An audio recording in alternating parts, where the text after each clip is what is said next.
Finley Carter Jr. I call him Mr. Truck Boy. That's my nickname.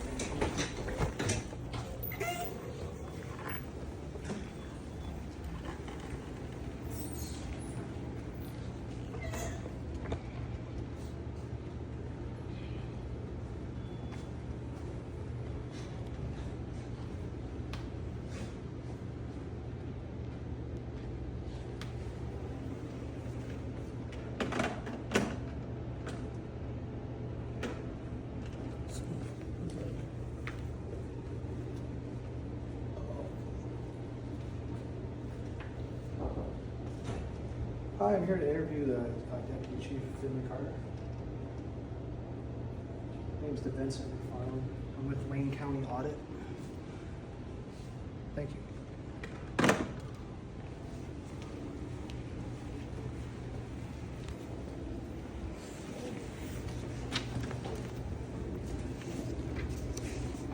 Do you have the police report number for this incident, Bill?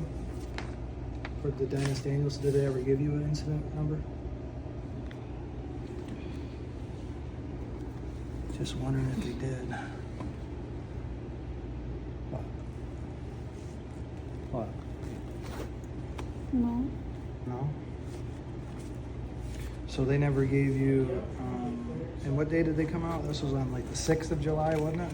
Ja, Thomas, 7. Oh, that's for, that was John Rishi. Yeah. That's for you, buddy.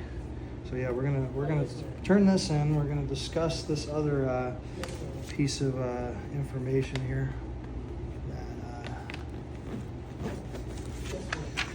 We're gonna discuss this case right here, the John Rishi case.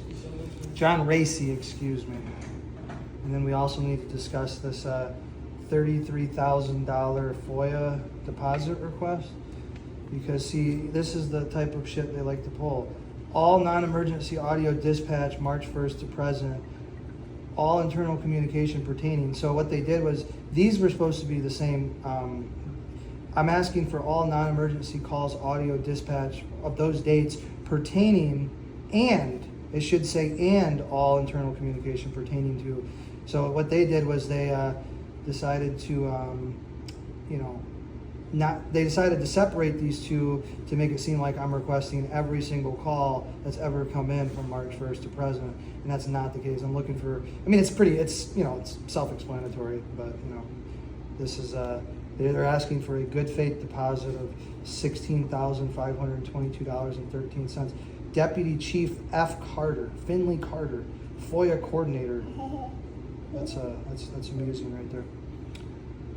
So we're going to be asking him a few questions about this, and then of course we're going to be turning that in, this witness statement, and then we're going to try to get a police report number for this particular incident, and then we're going to discuss this incident, and then we're going to discuss a couple more in this packet of bullshit, so it should be a fun experience for him. Wow, just pause the video right now. Pause the video so you don't waste. Oh yes, sir. I needed to get I need to turn some stuff in. I need to talk to you about some stuff. I don't know. I'll do it in the lobby if you want. Let's see here. Let's start with this. You need help? No. You know how Pimp is. You want? Oh, okay. All right. Well, sir, I have something for you. So, this is a witness statement, but I need to get a copy of the police report number because it was the one that was filed. I guess it would have been on the 5th or the 6th. Was it the 5th? The 6th? 6. The 6th. So there were, we made a police report. My wife and I made one on July 6th, but we never got one of these. But this is the witness statement we want to submit to that report. Your oath close. Okay. Well, and then, all right, well, that's fine. Well, my other question is, so I have this incident here with John Racy, Okay. where, let me show you this paperwork. So this is what I'm really confused about, and I really need to get clarification. So he said on June 13th, the day after my birthday, he said that I, quote, Officer Cannon spoke with miscellaneous person John Rishi. John Rishi is the mayor of the city of Wayne. Rishi advised Officer Cannon that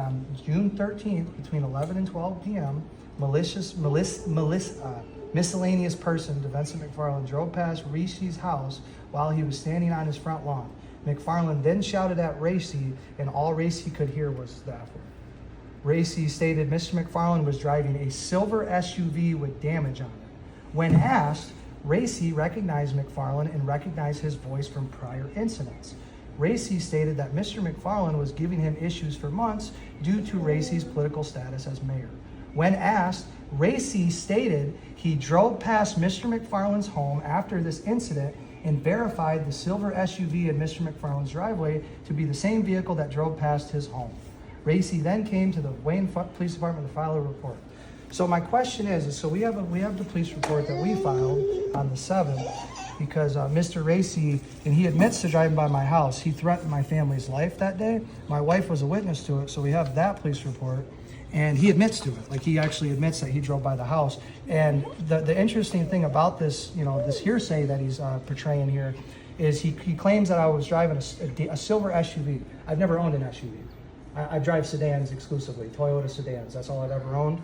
And so I don't know any silver SUV with damage on it, what kind of damage, right? So this is a very hearsay type of statement, but yet you guys decided to, give him a police report and to advise him on a PPO process, on a statement based on hearsay. When I have my wife here, that day, June 13th, that was the day after my birthday, she was with me the entire day. She's my caregiver with the Veterans Administration. She does not leave my side. And so how is it that Mr. Racy claims that he saw a silver SUV, but he couldn't hear what I said? All he could hear was this, but he was so confident that it was my vehicle? I mean, do you see how that kind of, it just the math ain't mathing for me, sir. And so I want to know, what is the city of Wayne going to do about this? Because, this is hearsay. My wife and I, we're both credible people. We don't have any criminal record of any kind. And he admits to driving by the house. So he admits that he drove by this house, and we're stating that he yelled, "I'm going to bury you." That's what he yelled to my wife and I in his blue Chevy Equinox when he was driving by.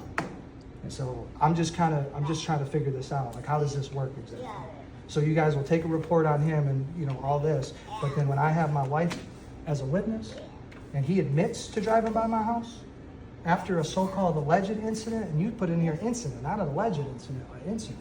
So you've taken his word at face value and it's hearsay. It's completely hearsay, sir. And then they're using this fake, erroneous, they're using this to violate my bond. I mean, you understand, sir, like how absurd that is? And so I just want to know if I could get a comment on that. Like, now that you kind of know more of the story, I know you weren't the arresting officer, but you're in charge. And so I want to know what you're going to do about that, sir. I'm not going to do anything. You're not going to do anything? Okay. All right. Well, my next question for you guys, too, is I wanted to know how the investigation is going against Tina Parnell. So the June 3rd assault, when she assaulted me in front of my wife, it's been closed. Yes. Why was I never notified? I'm not sure. I wasn't the reporting officer. Are you able to provide me some sort of paperwork? The Records Bureau, because I believe you did a FOIA request for that report, didn't you? I did, and it's still pending. They said they're going to release it on, the city manager, Diane Webb, told me that they're going to release the video footage on the 10th. Okay. But as far as like a report or something like stating, hey, this was the investigation, this is what we found or didn't find, I have not received anything. Okay. So that report, due to being closed now, is available. So why would it be closed though? If she's a witness to it and we have it on video. During the records hours. So tomorrow morning when they... Okay. And then I have one more question for you, sir. Just one more question for you. I wanted to get your opinion. I want to get your word on this one. So right here, this deposit here. So this is the main reason why I came down here. So I don't know if you guys are a little confused or not, but I noticed you guys didn't attach a copy of my original request. So we don't have any way of verifying what I actually requested, which is kind of odd, but I just want to clarify for the record. I'm not asking for all non-emergency calls, audio dispatch for the entirety of the city. I'm asking for, and it's kind of implied, right? I mean, there should be an and in front of this. I believe there was when I wrote it. It says all internal communication pertaining to me. So when I made this statement, I was pertaining to me and my address. I mean, you know, to sit here and ask me to put a good faith deposit of $16,522, sir. I mean, let's be real here. I mean, come on. What is so funny? This ain't funny, man. Yes, it is. How is this funny? Because it was your request. No, I requested all internal communication Your pertaining request to. and your exact words. No, I am asking for communication That's and exactly what you pertaining to me and my address, sir. Exactly what you No, this is not exactly what I requested. Really? Yes. You really? Well, why didn't you attach the request? It's what you asked for. Why Where didn't is you? the request? Where's the request? Huh? You wrote it. Where's Exactly, the request? what though? is? You It's not gotta. in the I have the request. I will provide it to you via email. Oh, you How about provide. that? Why didn't you provide it before? I will provide it to you via email. Okay, well, It's why what didn't you? asked for. That's what I asked for. Yes, sir. Really? That's what I asked for. it is. You think any reasonable person on the jury is going to believe that? You think they're going to believe that? Oh, sure. You think they're going to believe that I wanted $33,000? Why didn't you call to clarify? Why aren't you acting in good faith, sir? I didn't need to, sir. I provided you with written documentation. Written Exactly documentation? what you asked for. I asked for all non-emergency calls pertaining to me and my address, dated these dates. I didn't ask for the whole city. Does it say the whole city? Marlon, you have your written response regarding to the good faith message. Is there anything else I can do for you, sir? You see it? No further questions. Thank you. You have a great day, sir. Oh, no, we gotta, apparently he's the FOIA coordinator, but we have to turn this into his staff. Is that what I'm hearing? So you're the FOIA coordinator, but I can't turn this into you?